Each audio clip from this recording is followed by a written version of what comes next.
Sampai selesainya sholat Isya berjamaah, baru kita duduk kembali di pekarangan Masjid Raya Baitur Rahman.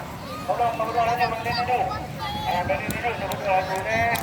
Kira-kira akan lanjut sembahyang dan terluyur yang sembahyang langsung berjamaah sholat berjamaah. Tidak diperbolehkan berada di pekarangan. Lagi sholat berjamaah kita diperbolehkan.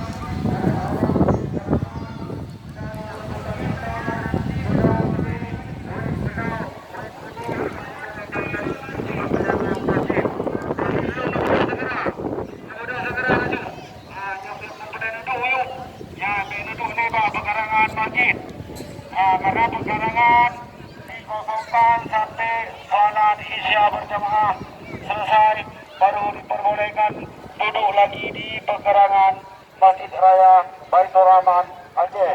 Tolong maju, tolong